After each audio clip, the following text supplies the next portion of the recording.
2626 ફૂટની ધ્વજા રોહણ થવા જઈ રહી છે, જો કે એક રેકોર્ડ બ્રેક કરી રહી છે. આપણે આગેવાન સાથે ક્યાંથી આવો છો? અમે અમદાવાદથી આવીએ છીએ અને અમારો સેવા કેમ્પ છે એ ચાડા ખાતે છે. મા અંબા સેવા કેમ્પ એનો સંસ્થાપક બોલું છું, ભૂપેન્દ્રભાઈ પુરુષોત્તમ. 26 ફૂટની આ ચોથી જ વર્લ્ડ રેકોર્ડ ધજા, એ ચારે ચાર ધજા એ અમે જ ચડાયેલી છે અને ચારે ચાર વર્લ્ડ રેકોર્ડો અમારા જ નામે છે. અને અત્યાર સુધીમાં 63 વર્લ્ડ રેકોર્ડ કર્યા છે અને એક ગ્રીનિસ વર્લ્ડ રેકોર્ડ કરવામાં આવેલ છે. કેટલા દિવસથી નીકળ્યા છો?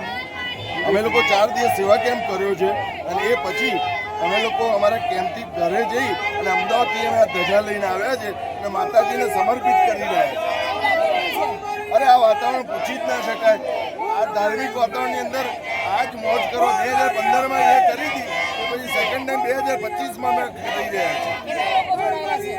ટોટલ કેમ્પમાં 250 છે અને અત્યારે 80 લોકો અત્યારે આ ધજામાં જોડાયેલા છે. અરે માતાજીને એકચ્યુઅલી આહવાન છે, માતાજીનો આ ધજા ચડતી હોય અને એમાં વરસાદ પડતો હોય એ વાતાવરણ કલ્પના જ ના કરી શકાય. સ્ત્રી શક્તિ સ્વરૂપમાં જગદંબાના દર્શનાર્થે આવ્યા છે.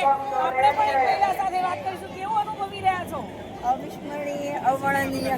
અચ્છા, અને વરસાદ ક્યાં અડચણ બન્યો હોય એવું લાગ્યું છે? હા, વરસાદે થોડી અમારી મજા બગાડી. હજી અમારે ગરબા બાકી છે. અચ્છા, હજુ ગરબા બાકી છે. મજા ક્યાં વરસાદે પડે તો ગરબામાં વરસાદમાં પણ ગરબા ઝૂમી ઉઠ્યા છે. 2626 ફૂટની આ ધ્વજા રેકોર્ડ કરી રહી છે. જોઈ રહ્યા છો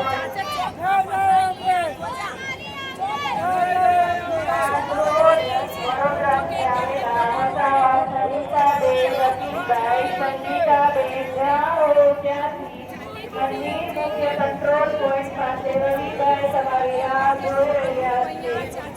અમદાવાદથી આવેલા બનેશ્વરી કાર્યની બાવડે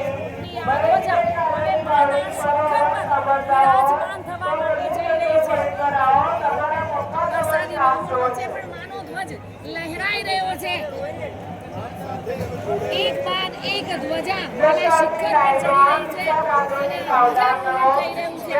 તો કે આજે પૂનમના દિવસે સવારથી જ અનેકો ધ્વજાએ શિખર સંભાળી છે અને આ ધ્વજા ભાગ્યવાન સાબિત થઈ રહી છે. જો કે આ 2626 ની ધ્વજા અત્યારે ચાચર ચોક પર ફરતી રહી છે.